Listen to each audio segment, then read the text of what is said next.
Jadi Bapak Ibu baca, kebanyakan dari Bapak Ibu baca bukunya Nabil Qureshi sih ya, soal kematian Yesus ya. Eh, dan kebanyakan menggali ya bagaimana caranya Nabil Qureshi itu mengklaim bahwa kematian Yesus itu harusnya menjadi fakta yang secara historical itu kuat dan tampaknya berlawanannya dengan tafsir Islam yang tradisional yang menganggap bahwa Yesus itu tidak mati di salib, melainkan seseorang yang diserupakan dengan dia. Dan di dalam tafsir yang sehari-hari kita dengar itu adalah digantikan oleh Yudas Iskariot begitu ya. Nah, jadi argumennya Nabil Qureshi itu ya berdasar kepada historical criticism ya. Dan beberapa kriteria yang biasanya dipakai di dalam pendekatan historical criticism untuk bilang bahwa sesuatu itu historical atau tidak itu muncul di dalam argumennya Nabil Qureshi ya. Yang pertama adalah kalau sejarah itu tampaknya reliable ya, biasanya muncul dari multiple attestation istilahnya. Jadi kalau Bapak Ibu baca buku Dominic Crossan atau apa ya, eh, nama itu ya Dominic Crossan itu muncul juga di chapternya Nabil Qureshi itu ya sebagai orang yang sering mempertanyakan kekristenannya. Jadi Dominic Crossan itu teolog, dia punya pendekatan yang disebut historical Jesus ya, yang berusaha memilah-milah dari seluruh isi Alkitab itu mana bagian yang real historical, mana yang bukan, atau mana yang lebih punya kandungan teologis klaimnya, tapi nggak historical gitu ya. Terus dia berikan kode-kode warna ya, yang mana yang kuat, mana yang lemah gitu ya. Nah, salah satu kriteria yang dia pakai adalah multiple attestation. Jadi kalau ada multiple witness, bukan cuma satu orang yang bilang sesuatu ya, maka itu jadi lebih kuat. Ya. Nah, gaya argumennya Nabil adalah menunjukkan bahwa banyak orang, banyak scholars, bahkan yang berbeda agama sekalipun ya, itu mengakui bahwa fakta historical kematian Yesus itu sangat kuat ya. Bahkan Bapak Ibu membaca dan juga menulis di texting masing-masing, Nabil Qureshi itu mengutip Reza Aslan yang notabene seorang Islam ya, convert dari Kristen ke Islam gitu ya. Terus tapi meyakini bahwa Yesus memang mati di salib gitu ya. Atau eh, yang dikutip juga orang-orang yang dianggap kritikal ya. Kalau Bapak Ibu lihat di bukunya Nabil, nama-nama yang disebut itu ada teolog Jerman ya yang kritikal juga terhadap kekristenan. Ada nama seperti Paula Fredrickson ya. Paula Fredrickson itu eh, dia Kristen tapi convert jadi Yahudi ya. Memang Nabil itu bilang agak kritis ya terhadap Paula, tapi kalau Bapak Ibu pernah baca papernya Paula Fredrickson itu sangat menolong juga ya untuk kita memahami Paulus tuh.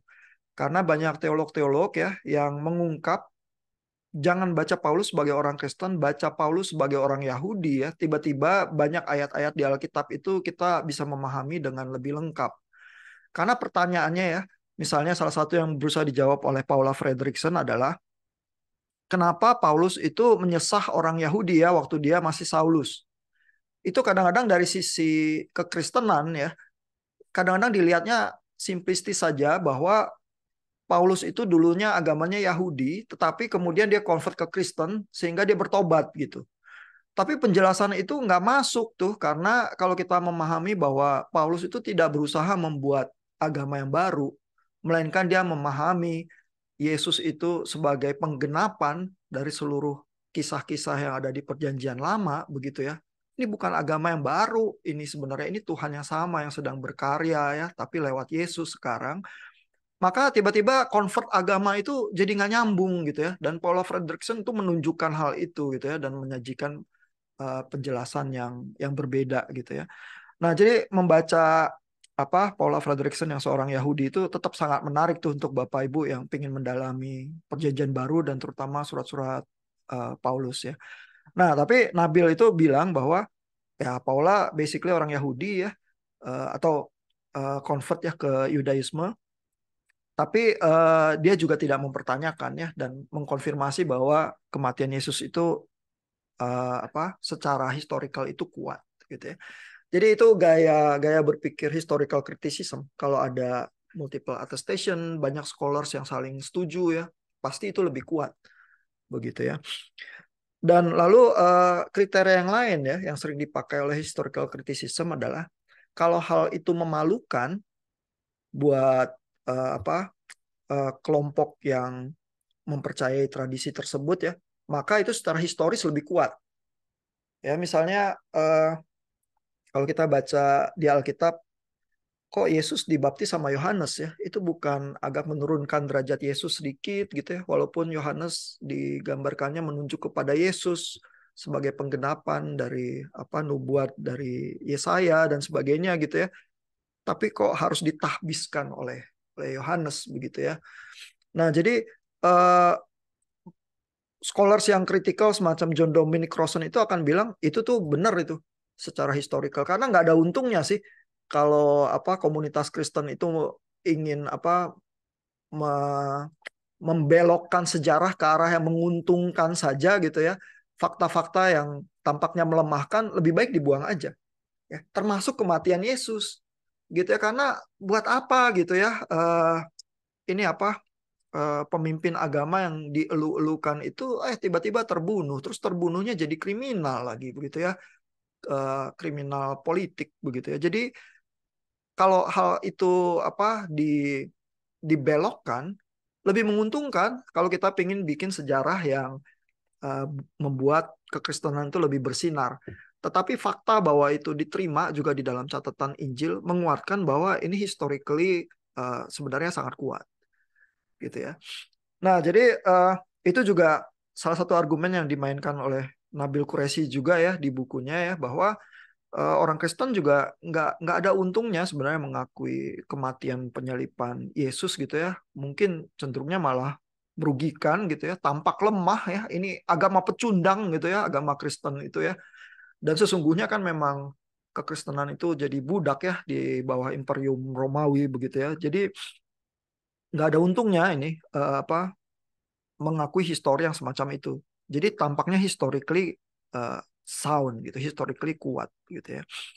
Nah, jadi hal-hal itu tuh yang menjadi cara Nabil Qureshi menunjukkan betapa historically sebenarnya kematian Yesus itu hal yang lebih kuat. Nah, pertanyaan yang muncul di texting salah satunya yang interesting adalah dari Pak Wilson ya. Pak Wilson bilang kalau gitu saya butuh analisis sejarah nih, kapan kalau kita baca teks melakukan eksegese ya, kita lebih berpegang pada historical criticism atau justru bacaan eksegese yang lebih tradisional teologis begitu ya. Nggak ada jawaban yang mudah ya terhadap itu ya, karena tampak dalam kasus ini Nabil Qureshi tidak ragu-ragu juga ya menggunakan seluruh perangkat peralatan yang dia pelajari di sekolah teologi ya untuk membaca Alkitab ya. Jadi tampaknya Nabil itu tidak punya semacam pandangan dikotomis ya, bahwa oh ini kalau historical criticism ini alat teologinya orang liberal nih, jangan dipakai gitu ya. Atau oh ini kalau bacaan literal udah pasti itu lebih Kristen atau apa gitu ya. Gak usah mempertimbangkan historical background dengan lebih mendetil atau apa gitu. Karena kalau yang itu nanti cenderungnya jadi liberal, jadi kayak Ludeman atau apa begitu ya. Nah, Nabil itu nggak punya at least di dalam kasus yang ini ya, di dalam chapter yang Bapak Ibu baca, tampaknya dia tidak punya keengganan atau uh, pemilahannya dikotomi peralatan eksegese yang dia bedakan nih peralatan suci, ini peralatan liberal gitu ya. Dia nggak begitu sih. Ya. Dan saya rasa kalau kita baca ya teolog-teolog yang post liberal ya, juga attitude-nya seperti itu sih. Ya, cenderung baca Alkitab ya baca aja dengan seluruh peralatan eksegese yang kita punya gitu ya, dengan hati-hati berusaha menimbang bagaimana ya eksegese yang paling baik dan paling mendekati begitu ya. Walaupun pasti ada variasi gitu ya. Nah, tentu dilemanya adalah mungkin pertanyaan Pak Wilson itu muncul seperti kalau Peter Enns misalnya meragukan bagian-bagian sejarah tertentu gitu ya, dari kan ada chapter yang Bapak Ibu baca juga ya, itu membuat kita nggak nyaman ya, bagian-bagian dari Injil tentang kisah kelahiran atau apa gitu ya, yang secara historisitas bisa dipertanyakan. Padahal itu sebenarnya memakai peralatan historical criticism ya. Misalnya bukti arkeologinya ada atau enggak, ya, catatan sejarah yang di luar Injil seberapa lengkap ya, misalnya untuk membaca hal itu juga begitu ya. Nah, kita jadi nggak nyaman. Tapi begitu pas apologetika tampaknya mengkonfirmasi tradisi kita, kita pakai itu juga gitu ya. Nah, gimana memilahnya gitu ya? Ya baca lebih banyak, berpikir lebih banyak, resah lebih banyak sampai Roh Kudus itu memimpin kita kepada satu pemahaman tertentu ya, yang kita rasa ini mungkin yang paling dekat ya. Tapi tetap aja nanti ada teman Kristen yang lain yang sama-sama berdoa, sama-sama baca Alkitab juga, sama-sama memakai peralatan kritis eksegese tertentu juga, terus sampai pada kesimpulan yang berbeda ya. Dan kita bisa lapang dada menerima bahwa bukan hanya satu cara membaca kitab suci yang benar gitu ya, karena bisa ada banyak tradisi dan banyak bacaan ya. Nah, interesting juga pertanyaan dari Pak Patrick ya. Eh, Pak Patrick itu bilang, mengapa ya seperti Reza Aslan dan Abdullah Said itu menerima bahwa Yesus itu mati di salib, tapi tidak merasa bahwa apa harus meragukan Quran. Begitu kan, dua-duanya kan Islam, begitu ya. Nah, itu pertanyaan yang menarik tuh. Jadi Pak Patrick itu tampaknya mirip dengan Pak Wilson yang masuk ke dalam level dilema yang satu lapis lebih tinggi ya, soal eksegese dan tafsir ya. Gimana sih caranya penafsir-penafsir itu gitu ya. Nah, eh, ini saya ingin tunjukkan ya dari Abdullah Said ya. Kayaknya sedikit sih yang baca Abdullah Said ya, tapi ini ada sedikit bagian-bagian yang bisa kita coba lihat. Misalnya di halaman 138 ini ya, Abdullah Said itu mengutip teolog yang namanya Razi ya. Razi itu abad ke-12 gitu ya, yang menunjukkan gaya linguistik ya untuk memahami Quran. Ya, jadi penafsir-penafsir Quran itu ada yang punya apa style tafsir yang cukup apa imajinatif dan variatif juga ya. Ada yang main di level bahasa begitu ya. Jadi nggak mesti sangat literal begitu ya. Nah, terus si Razi ini membuat banyak kemungkinannya, pertimbangan, menimbang. Tapi ini yang empat ini sih memang lebih ke arah teori substitusi ya, bahwa Yesus memang tidak mati tapi digantikan. Tapi bagaimana proses menggantikannya gitu ya? Ini ada opsi-opsi gitu ya. Jadi tuh bacanya udah tidak sangat simplistis, eh, cuma satu opsi begitu ya. Nah, yang lebih interesting adalah ini di halaman 139 ya. Jadi Razi itu, kata si Abdullah Said ya, mengindikasikan ada possibility lain nih ya.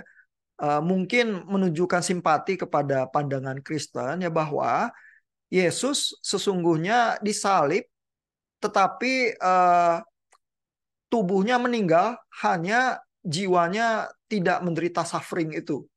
Ya, jadi ini bernuansa nih klaimnya. Jadi yang dibilang bahwa Yesus itu tidak disalib itu jiwanya, tetapi tubuhnya tetap tersalib gitu ya. Ini di level tafsir ini ya, tapi lebih simpatetik terhadap apa pandangan kekristenan ya. Nah, dan ini adalah komentarnya dia terhadap kekristenan Nestorian yang beredar juga di Jazirah Arab ya, bahwa Yesus itu cuman apa tersalib di dalam aspek manusianya, namun tidak di dalam aspek ilahinya. Gitu ya. Jadi bisa muncul ya daerah tafsir tertentu yang tidak hitam putih begitu ya. Sehingga kalau pertanyaannya Pak Patrick adalah bagaimana ya? eh oh, sorry, terlalu kecil ya. Pada di apa? Minta di zoom ya. Ini saya zoom. Nah, ini ya.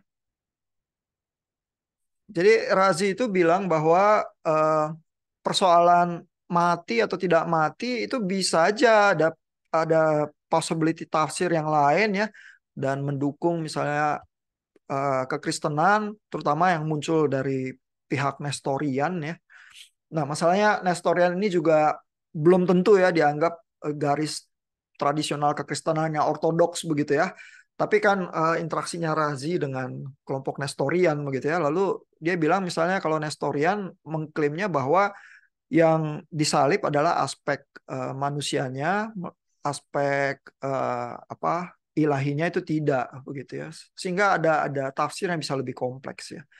Nah, sehingga buat eh, penafsir seperti Reza Aslan atau Razi ya, atau Abdullah Said ya yang mengangkat tafsirnya Razi itu ya, ini persoalannya bukan kalau misalnya Yesus benar mati di salib, pilihannya bukan tolak Quran begitu aja, enggak ya. Ini bisa aja permasalahannya bisa ada diskusi di level tafsir begitu ya.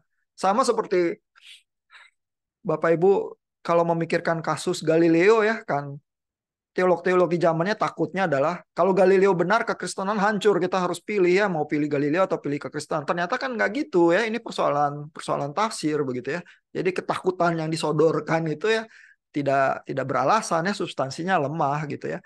Sama juga seperti ketakutan kalau orang membaca kitab Kejadian itu tidak literal ya, maka nanti semua teologinya dia hancur dan runtuh begitu. Ya enggak juga gitu ya, itu persoalan tafsir gitu. Nah, jadi menegosiasi ketegangan itu ya lewat tafsir itu. Makanya eh, Reza Aslan dan Abdullah Said itu nggak merasa terancam, nggak merasa harus meninggalkan Quran gitu karena kalau aspek apa tafsir itu bisa ada variasi gitu ya. Nah, eh, mungkin segitu dulu kali. Ada pertanyaan nggak? Jangan-jangan udah mulai agak resah. Saya mau dong Pak. Iya ya Pak, silakan Pak. Menarik juga Pak. Saya memang nggak baca Abdullah Said ya, karena saya pikir jawaban dari apa itu waktu melihat tulisan dari Quraisy, saya pikir cukup bisa mewakili karena dia bahas Islamnya juga. Tapi tidak nyangka ternyata ada penafsiran yang menarik sekali kayak gitu. Dan sepertinya sih masuk kalau misalnya penafsiran kayak gitu kan artinya Quran tetap benar sesuai apa yang dicatat begitu. Tapi kan persoalannya Hmm. adalah bagaimana kita menginterpretasikan itu begitu ya. Cuman saya Hmm. melihat kok jadinya ada persoalan tambahan nih. Kalau misalnya dia mau interpretasi seperti itu, maka bagaimana dia harus melihat pribadi Yesus? Kalau misalnya bagi orang Kristen justru karena dia ilahi, ya kan? Kealahan dia kan tidak mungkin mati begitu. Tetapi sehingga itu menguatkan kita tentang Tuhan yang berinkarnasi. Kalau misalnya mau menggunakan penafsiran seperti itu, meskipun kita tidak menerima logi Nestorian begitu ya Pak ya. Terus kemudian ada hal kedua adalah saya pikir satu hal yang menarik dari komentar Quraisy yaitu bahwa urusan Quran mencatat Yesus mati atau tidak itu sebenarnya nggak ada konteksnya, nggak ada kepentingannya gitu di dalam Quran. Kalau itu bagaimana Pak? Soalnya saya pikir itu satu argumen yang cukup kuat juga untuk menolak bahwa ya buat apa sih Quran itu mencatat berita itu gitu, nggak ada kepentingannya. Iya, jadi ini terima kasih pertanyaannya Pak Wilson ya. Memang interesting ya. Cuman yang mungkin kita bisa juga pahami ya adalah buat yang Islam kalau membaca semacam polemik ya terhadap Yesus dan terutama di dalam kasus kematian ya, eh, itu mirip sama kalau orang Kristen mungkin membicarakan Yohanes Pembaptis ya, terus ada polemik ini itu ya. Tapi buat kebanyakan orang Kristen ya Yohanes Pembaptis tidak sangat krusial ya di dalam bangunan teologinya gitu ya. Sehingga ya nggak apa-apa juga kalau ada perbedaan tafsir terhadap Yohanes Pembaptis tidak apa menggoncang banyak bangunan teologi yang kristosentrik begitu. Nah, di dalam pemahaman Quran dan Islam tradisional, Yesus itu fungsinya menunjuk kepada Muhammad dan kepada kebenaran yang lebih kemudian gitu ya, sehingga oh Yesus persoalannya mati di salib atau nggak terlalu krusial gitu buat yang Islam ya. Dan lebih lagi ini kan persoalan kematiannya aja ya, bukan persoalan kebangkitannya ya yang ada polemik. Cuman masalahnya adalah kalau kematiannya aja historically dipertanyakan begitu ya, maka kebangkitannya ya udah nggak usah dibicarakan kan begitu ya. Itunya yang buat orang Kristen jadi sangat memukul ya, sangat menggoncang bangunan teologisnya. Tapi buat yang Islam nggak apa-apa gitu ya. Artinya juga perdebatan ini tidak harus membuat yang Islam itu harus memilih soal keilahian Yesus atau tidak. Karena simply seorang nabi meninggal ya hal biasa juga gitu ya. Jadi di tulisannya Abdullah Said ya, Abdullah Said bilang ya sebenarnya nggak ada kesulitan sangat besar secara teologis untuk bilang mengakui bahwa Yesus itu mati disalib karena nabi mati disiksa orang, menerima kesulitan, suffering karena panggilan kenabiannya, ya itu hal yang biasa kok ya, bukan hal yang sangat aneh begitu ya. Nah sehingga pertanyaannya adalah mungkin yang jadi PR buat kelompok Islam dan termasuk Said ya. Kalau Said bilang mau menyodorkan bahwa bisa ada loh tafsir yang lebih friendly ya terhadap paham kekristenannya.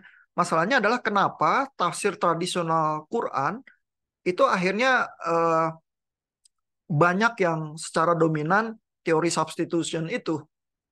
Begitu ya, itu mungkin yang butuh penjelasan jadi secara tafsir atau historical kenapa jadi seperti itu ya. Nah, disitulah Abdullah Said itu berkontribusi lagi, berusaha menjelaskan. Ya, jadi menurut dia ya di halaman 143 ini bahwa denial itu ya terhadap kematian Yesus kebanyakan mungkin muncul dari second generation Muslims ya, bukan terutama eh, muncul dari tradisi Nabi yang otentik begitu ya. Nah, eh, dia di bagian bawah ini tengah juga bilang ya, nothing theologically difficult in accepting the idea that Jesus was crucified and that he was killed. Ya, jadi nggak ada yang sulit secara teologis untuk menerima bahwa Yesus itu disalib. Rejecting the Christian claims about Jesus and the New Testament narrative of Jesus' death largely based on a few sayings from the second generation Muslims is highly problematic from the point of view of such contemporary Muslim scholars. Jadi menurut Abdullah Said ada contemporary Muslim scholars yang menganggap oh kalau kita pegang penafsir generasi kedua aja yang posisinya substitution theory itu begitu ya, terus hanya megang itu aja, terus menolak klaim yang kekristenan bahwa Yesus itu mati di salib begitu ya, itu sebenarnya lemah secara tafsir gitu ya. Jadi nah tapi kenapa begitu, penjelasan Abdullah Said adalah karena second generation Muslim itu yang dia secara historically ajukan sebagai penyebab ya. Lalu ada penjelasan lain di sini ya. Jadi Quran sebenarnya hanya menyebutkan kematian atau penyaliban Yesus itu secara sambil lalu aja ya, karena memang tidak sentral begitu ya di dalam kisahnya. Muhammad lebih sentral ya di Qurannya. Nah, tetapi dengan menolak apa penyaliban yang merupakan bagian yang sangat penting posisinya dalam teologi Islam ya, mungkin orang Islam mula-mula kata Abdullah Said ya sebenarnya berusaha mendiskreditkan eh, basis teologi dari kelompok Kristen gitu ya. Jadi ini sebenarnya dengan kata lain ya Abdullah Said itu bilang sebenarnya karena pertentangan ya dan pertengkaran antara kelompok Kristen dan Islam mula-mula, maka menolak tentang penyalipan itu dengan demikian menegasi kelompok kekristenan gitu ya, karena mereka memang bertengkar dari awal. Jadi tafsir itu muncul dari pertengkaran begitu ya. Ini proses penjelasan Abdullah Said yang lain gitu ya. Nah, sehingga eh, karena persoalan kematian dan penyalipan Yesus kemungkinan ditekankan dengan kuat ya di dalam polemik umat Muslim di awal itu ya, di dalam proses konteks pertengkaran di Jazirah Arab itu, lambat laun menjadi standar untuk pemahaman tradisional Islam yang berurusan dengan Yesus ya di dalam tradisi penafsir-penafsir berikutnya. begitu ya. Nah, sehingga tentu kalau rekonstruksi sejarah Abdullah Said seperti itu ya, pertanyaannya untuk generasi sekarang yang baca bukunya Said adalah, haruskah kita melanjutkan pertengkaran dari masa lalu itu dengan tafsir yang sangat konfrontatif dan kontradiktif seperti itu lagi? Padahal secara teologis tidak ada alasan-alasan yang cukup kuat untuk menolak penyalipan dan kematian seorang nabi gitu misalnya. Itu pertanyaannya ada di udara yang disodorkan oleh Abdullah Said itu, ya. Jadi interesting itu. Itu kita lihat tuh tangan teologi seorang Abdullah Said bekerja ya mengurutkan tafsir dari banyak penafsir-penafsir yang dari zaman medieval ya tentang ayat itu ya. Lalu berusaha melakukan historical explanation ya. Kenapa tafsirnya jadi demikian? Tapi Bapak Ibu juga perhatikan ya, seorang historian begitu melakukan movement untuk melakukan historical explanation ya, dia sebenarnya meraih ke masa lalu untuk menunjuk kepada masa depan alternatif yang lain yang mungkin secara tradisi itu menggeser pemahaman tradisinya tuh. Ya karena pertanyaan yang silently being put out oleh Abdullah Said adalah kalau memang benar ya ini konfrontasi dan polemik ini muncul dari pertengkaran masa lalu. Kalau situasi kita udah berubah di Indonesia hidup rukun antara berbagai agama, perlukah kita meneruskan pertengkaran itu di dalam tafsir-tafsir kita? Atau ada tafsir yang lain sebenarnya yang bisa lebih bersahabat gitu misalnya. Ya interesting ya. Jadi memang agak-agak berbeda dari bukunya Nabil Qureshi ya. Kalau Nabil mungkin lebih lebih defensif ya, karena dia berusaha berapologetika. Kalau Abdullah Said dia menulis untuk umat Islam, tapi dia sebenarnya tetap secara historical berusaha menawarkan pandangan yang berbeda kali dari yang secara tradisional biasanya dipahami orang-orang. Nah, ada pertanyaan. Apakah itu menjawab pertanyaan Pak Wilson? Paling tidak tadi bertanya ya. Ya, Saya ingin cukup menjawab. mengomentari Pak, Cuman, kaitannya dengan pertanyaan Pak Wilson tadi ya. Boleh, Pak Rianto. Silakan, Pak. Eh, yang saya ingin mengomentarinya tadi ada pernyataan tentang apa signifikasi kematian Yesus yang dimuat di dalam Al-Qur'an gitu ya. Secara mungkin secara kalau bisa saya katakan begini, sebenarnya signifikansinya adalah pada saat itu kalau kita bisa menyambung dari tadi Pak Ihan mengatakan bahwa muncul awal dan pertengkaran sehingga ada konsep-konsep yang saling bertentangan dan sebagainya. Kalau saya melihatnya bahwa kenapa signifikan sekali kematian Yesus harus dimuat dalam Al-Quran. Kalau secara kita pembelaan iman kita sih, saya lebih melihat kepada konsep ajaran mereka yang tidak menerima tentang eh, kematian Yesus itu sebagai penebusan, sebagai karya keselamatan untuk menyelamatkan manusia. Karena konsep mereka kan bukan melalui keselamatan itu melalui kematian Yesus. Bahkan mereka mengatakan bahwa kematian Yesus itu mungkin menjadi sebuah hal yang bisa dikatakan menjadi bahan ejekan juga untuk orang Kristen. Bahkan bisa dikatakan bahwa eh, kekristenan memiliki pribadi Tuhan yang lemah. Nah, kalau saya melihatnya bahwa itu sebenarnya adalah pembelaan dari mereka untuk menolak tentang teologi keselamatan melalui penebusan Yesus Kristus. Itu yang pertama. Kemudian mereka juga punya argumen sebenarnya bahwa argumen yang ingin disajikan melalui kematian Yesus itu di dalam kutipan yang disajikan oleh Nabil ya di Anisa 157 atau 175 ya. Itu kan 157 ya. ya 157 ya. Itu mengatakan tentang bahwa Yesus itu tidak mati, bahwa Yesus digantikan. Bahkan ada dua teori mengatakan teori substitusi dan juga teori pingsan ya. Nah, mereka menyebutkan dua teori dalam pengertian bahwa memang benar bahwa Yesus itu mereka menginginkan bahwa Yesus itu nggak mati gitu karena mereka jelas-jelas menolak tentang keselamatan itu berawal dari pengorbanan pribadi Yesus Kristus. Nah, kemudian yang berikutnya kita juga harus memahami sebagai orang Kristen bahwa kematian Yesus Kristus itu sebenarnya bukan menunjukkan kelemahan, tetapi kematian Yesus Kristus itu di kayu salib ya itu memiliki makna dan pengaruh yang signifikan.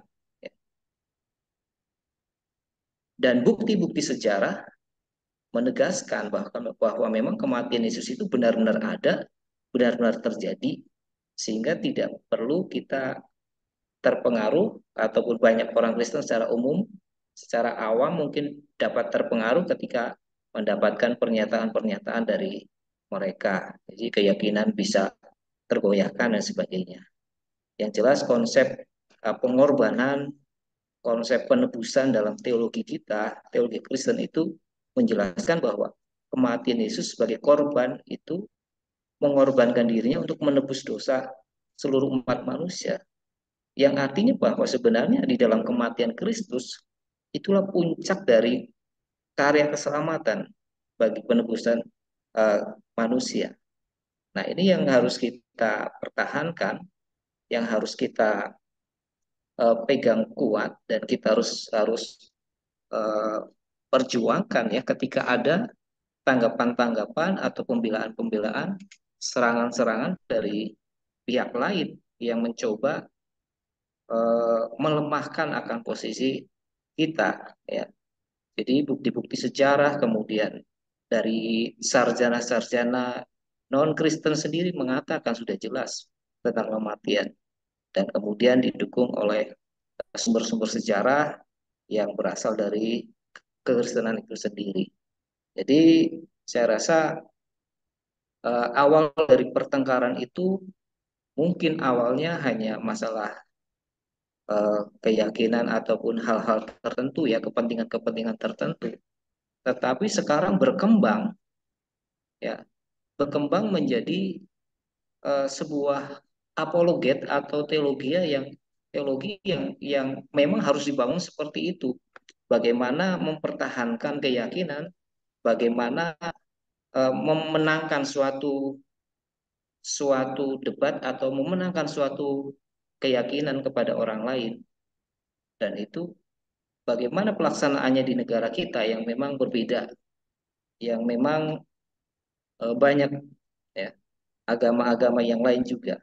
Apakah kita perlu menanamkan apologet yang kontra langsung atau apologet yang memang memang biasa atau memang lembut tetapi di dalamnya mengandung kekuatan sehingga dapat memenangkan sebuah perdebatan. Perdebatan bukan bukan dalam situasi formal debat, tetapi perdebatan bagaimana iman kita dibuktikan di dalam kehidupan setiap hari. Wah, ini Ya, yang pesan-pesan dari perdebatannya lalu nih ya Pak ya lagi ya. ya itu Pak. Jadi intinya kita membuktikan bahwa iman kita itu bukan iman yang lemah. Itu Pak yang saya bisa sampaikan. Thank you Pak Arianto. Nah, jadi sebenarnya dilakukan Pak Wilson ya. Tadi mengutip dari eh, kuresinya langsung ya. Karena, nah ini mungkin penjelasan kuresi agak muter sedikit ya. Sebentar saya zoom in dikit supaya lebih gampang terbaca ya.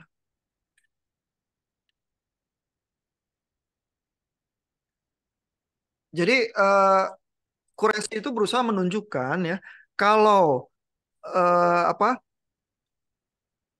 Quran itu dan Islam tradisional penafsirannya berbeda, itu penafsiran itu munculnya dari mana ya? Dan eh, Quraisy itu menawarkan ada Injil Basilides ya, yang di textingnya Pak Rianto juga itu dikutip ya, yang menceritakan bahwa ada teori substitusi itu.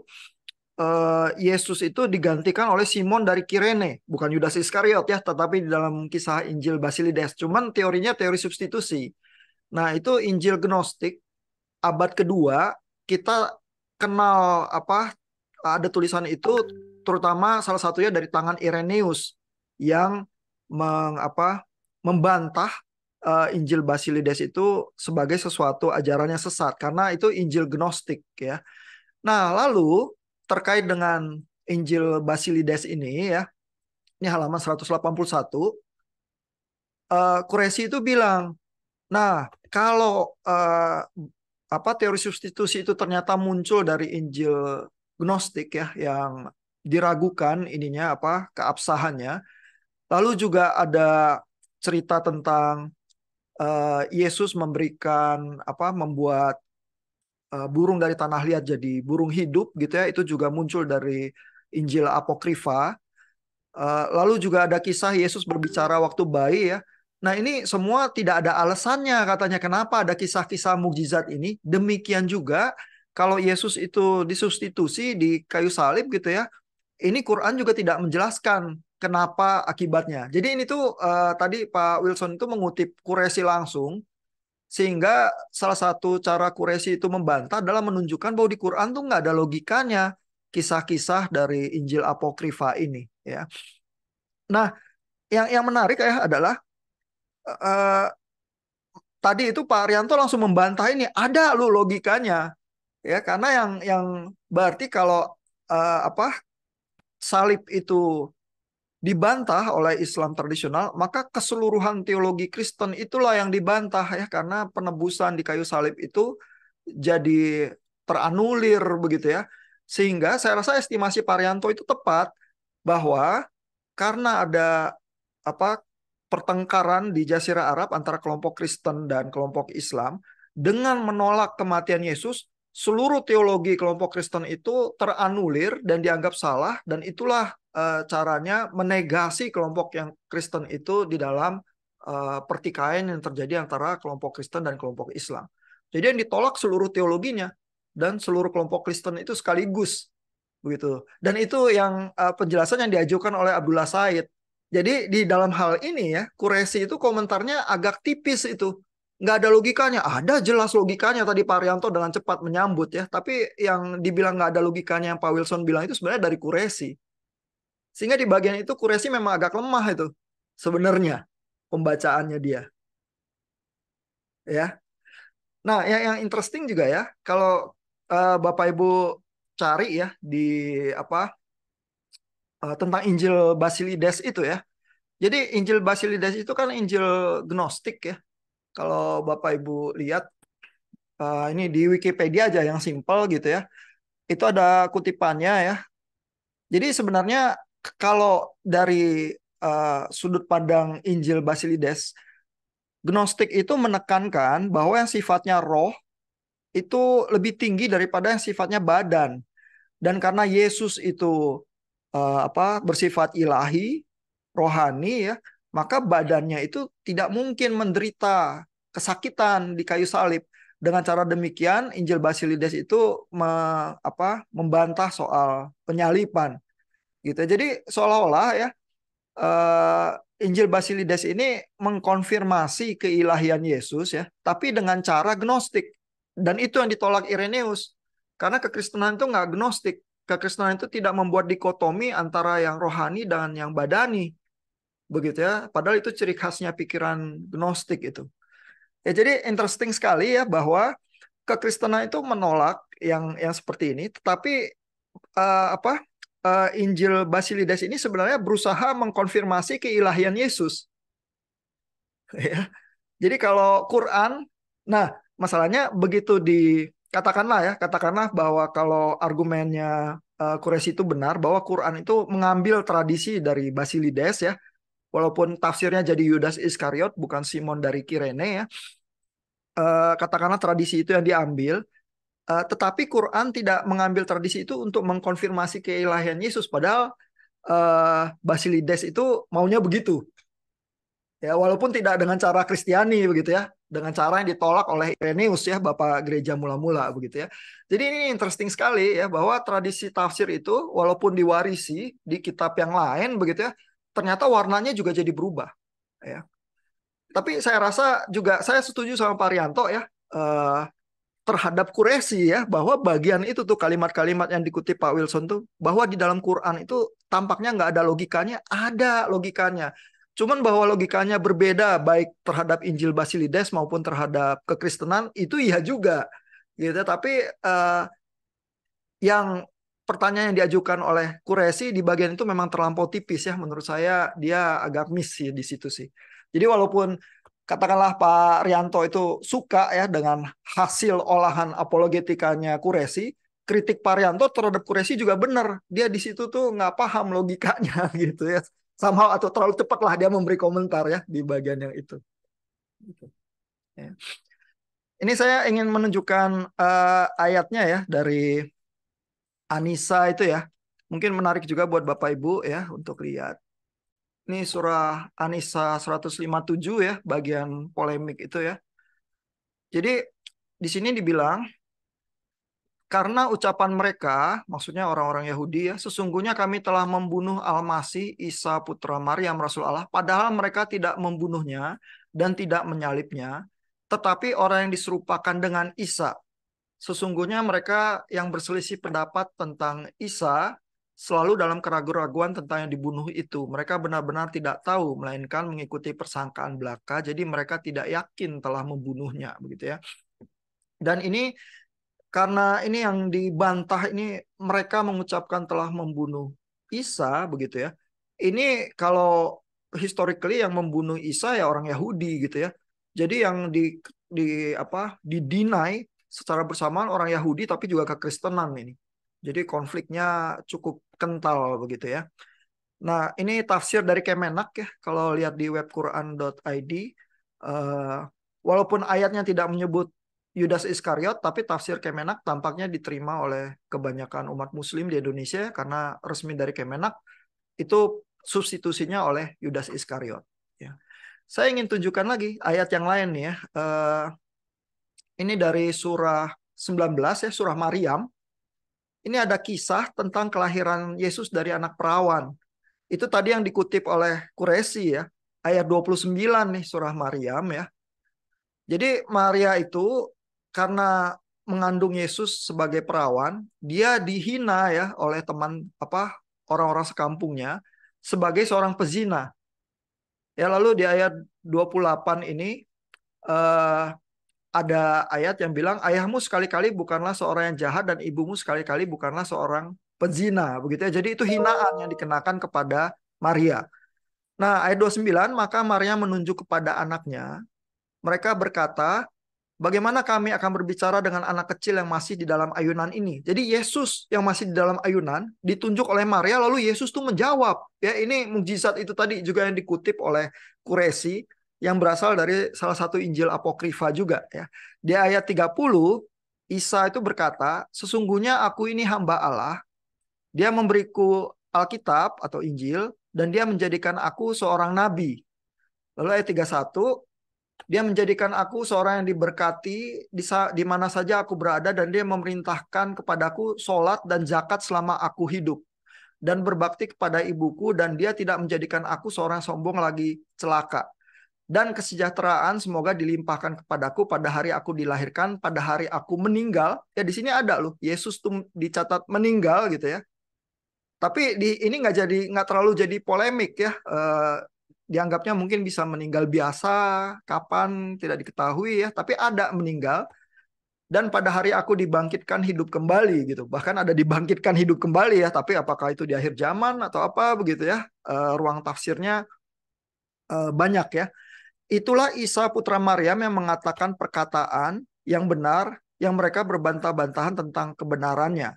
Ya, jadi di dalam skenario yang ini ya, di dalam surah 19 ya, kembali ya, Quraisy itu agak miss tuh bilang bahwa itu kisah Yesus yang berbicara waktu bayi, nggak ada logikanya apa-apa. Ada logikanya. Logikanya adalah Maria ya itu dituduh sebagai pezina dan perempuan tidak baik ya, tetapi Yesus itu membela Maria. Nah ya, sehingga ada eh, penafsir ya, scholars yang mengatakan bahwa sebenarnya kisah Maria itu sesungguhnya adalah analogi atau tipologi untuk Muhammad. Ya karena sama seperti Muhammad, Maria itu mengandung kalimatullah, firman Allah. Ya, karena Yesus itu disebut di ayat Quran sebagai kalimatullah juga. Begitu ya. Dan karena Maria mengandung firman Allah, begitu, eh, sama seperti Muhammad juga menerima Quran, dan Maria dicela oleh orang-orang sebangsanya sebagai pezina, tetapi Tuhan Yesus sendiri yang membela Maria ya, sehingga Tuhan sendiri yang membela Muhammad. Begitu. Jadi ini ada analogi nih antara Maria dan Muhammad. Tetapi tafsirnya itu fokusnya bukan di Yesus. Ya, Yesus itu secara mukjizat membela Maria seperti Tuhan sendiri yang mengkonfirmasi Muhammad dan Quran, firman yang dibawa oleh Muhammad. Begitu ya. Jadi kalau misalnya Quraisy itu bilang ya bahwa nggak ada logika di dalam kisah apokrifa yang muncul di Quran. Ada logikanya. Hanya logikanya adalah mengkonfirmasi Muhammad sebagai pembawa Quran dengan Maria sebagai analoginya. Ya, jadi bukan tanpa logika, tampaknya Quraisy agak meleset di situ ya. Tetapi logikanya memang berbeda, dan mungkin Abdullah Said itu lebih tepat mengatakan bahwa tafsir-tafsir tradisional yang menolak salib itu mungkin muncul dari pertengkaran-pertengkaran awal antara kelompok Kristen dan Islam. Sehingga yang Islam dengan menolak kematian Yesus dan salib, itu menolak juga keseluruhan kelompok Kristen dan keseluruhan teologi Kristiani. Begitu. Mudah-mudahan menjawab ya. Sedikit kebingungan tadi itu ya. Tapi Pak Arianto dengan tajam melihat ya bahwa komentar Pak Wilson nggak tepat, itu ada kok logikanya gitu ya. Jadi dan begitu Pak Arianto membantah Pak Wilson, yang dibantah juga Quraisy sebenarnya gitu ya. Thank you Pak Arianto. Ya, jadi bagian-bagian itu ya interesting ya. Walaupun kita mungkin setuju dengan posisi apologet tertentu, tapi siapa tahu cara tafsir atau historical assessment dia bisa aja kurang tepat. Jangan-jangan yang Muslim scholars yang mungkin lebih tepat karena juga mungkin lebih luas ya. Dan pertanyaan dari seorang Abdullah Said tetap berharga untuk kita pikirkan ya. Kalau kita memegang tafsir tertentu dari masa yang lalu begitu ya, terus kita berusaha menerapkannya ke hari ini, apakah konteks masa lalu itu dapat membuat kita lebih berhati-hati waktu menerapkannya untuk hari ini? Itu rasanya PR semua penafsir sih. Ya, baik dia penafsir Quran maupun penafsir Alkitab Kristen begitu ya. Jadi mungkin itu bisa menolong kita untuk tafsir-tafsir kita berikutnya. Gimana? Masih ada komentar? Penasaran? Keresahan? Silakan kalau ada. Ini kita udah injury time nih.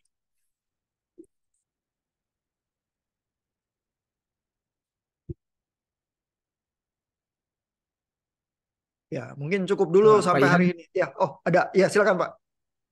sedikit aja. Iya. Karena saya juga bukan ahli di bidang Muslim gitu, banyak hal yang saya tidak mengerti. Jadi bingung juga begitu ya. Kadang kita di dalam kekristenan sendiri aja dengan begitu banyak multi tafsir, kita juga bingung. Apalagi ini agama orang lain gitu. Cuman somehow entah kenapa ini cuman intuisi saya, Pak. Penafsiran Abdullah Said mungkin kurang meyakinkan bagi kaum Muslim. Ya gak sih, saya kurang tahu, tapi saya punya sense seperti itu bahwa orang Muslim toh akan tetap kembali kepada tradisinya kok. Apalagi kalau seperti yang tadi Pak Rianto bilang, ada tuh dukungan teologinya, ada logikanya di situ. Mereka ingin mendukung kenyataan bahwa Yesus itu memang eh, tidak mati, sehingga dia tidak seharusnya menjadi penebus seperti yang diyakini oleh orang Kristen seperti itu. Maka ya sebetulnya penafsiran dari Abdullah Said itu kan kayak PR-nya banyak sekali itu, Pak. Hmm, hmm. Kalau saya lihat malah mungkin yang lebih konsisten dan lebih meyakinkan adalah penafsiran yang memang tradisional itu. Oh, Yesus itu tidak mati, tampaknya hanya mati, kelihatannya ada sebuah bangunan teologis yang lebih konsisten begitu ya. Cuman ya masalahnya bagaimana tuh menghadapi textual criticism gitu dengan historisitas dari Qur'annya. Itu jadi masalah besar saya pikir. Ya, jadi ada PR lain ya. Kalau setuju sama yang tradisional, PR-nya historical criticism itu bagaimana gitu ya menjawab pertanyaan-pertanyaan dilontarkan Nabil Qureshi itu begitu ya. Tapi bahwa yang tradisional itu lebih mudah diterima, saya rasa konservatisme itu ya mewarnai semua agama ya seringnya ya. Bahwa kalau kita itu jatuh ke dalam tradisi yang udah kita pahami itu lebih nyaman gitu buat kita. Apalagi misalnya kalau di Indonesia umat Kristen sama umat Islam juga bertengkar kuat begitu ya, sehingga mungkin muncul lagi ya, tereplikasi lagi kondisi seperti zaman Islam mula-mula ya, terus kita merasa jadi harus konfrontatif juga di dalam tafsir kita gitu ya. Nah itu lebih besar lagi potensi bahwa yang tafsir yang tradisional itu akan lebih mudah diterima gitu. Yang Abdullah Said itu jadi terkesan sangat eksperimental gitu ya, percobaan dia untuk membangun jembatan-jembatan itu bisa terasa kurang meyakinkan sih kalau konflik itu tinggi ya. Tapi mudah-mudahan Bapak Ibu tetap bisa mengapresiasi ya bagaimana cara berteologinya ya, baik dari Nabil Qureshi maupun dari Abdullah Said ya, karena ini teolog-teolog yang berusaha menjalankan tugas mereka eh, dan panggilan mereka ya, mungkin dengan style yang berbeda ya dan dengan problem masing-masing ya, tapi paling tidak kalau kita lihat banyak approach pendekatan tafsir atau berteologi, kita lebih banyak punya alternatif ya, nggak jatuh terus menerus ke dalam oh pokoknya udah tradisi udah selesai nggak usah ada pertanyaan lah gitu. Kalau cuman begitu berarti nanti siapa yang menjalankan tugas berteologinya ya? Apakah mungkin gereja terus menerus mereformasi diri kalau semua teolognya nyerah begitu aja, kan nggak bisa gitu ya. Ya, thank you Pak Wilson. Ya. Saya nggak tahu nanti kita minggu-minggu ke depannya ada masuk ke sini apa enggak, tapi kan cukup banyak nih orang ketika kita di dalam kekristenan mempelajari Islamologi itu kan seakan-akan berusaha menunjukkan keilahian dan bagaimana Yesus itu adalah juru selamat di dalam Quran, sehingga sebetulnya Quran itu tidak bertentangan dengan apa yang dinyatakan di dalam Alkitab. Jadi kayak kita memaksakan tuh penafsiran teologi Kristen atau Injil kita itu terhadap Quran.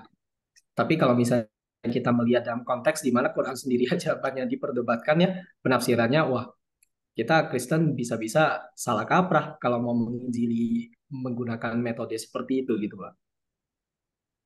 Iya, saya rasa Apakah bisa dikatakan begitu?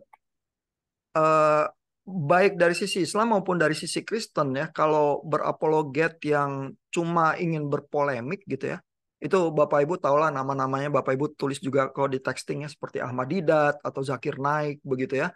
Itu jadinya memang akhirnya seringnya ketemu jalan buntu ya. Ya udah nggak bisa bicara lah pokoknya gitu ya.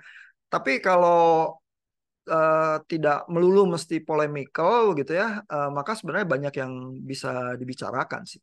Ya, dan karena Quraisy itu juga dari latar belakang Ahmadiyah ya, dia punya pemahaman yang cukup ya, sehingga waktu misalnya debat dengan Sabir Ali yang Bapak Ibu udah tonton juga ya, itu juga lebih dialogis ya, walaupun tetap ada aksentuasi perbedaan-perbedaan, tapi cukup dialogis begitu ya, karena ada saling pemahaman.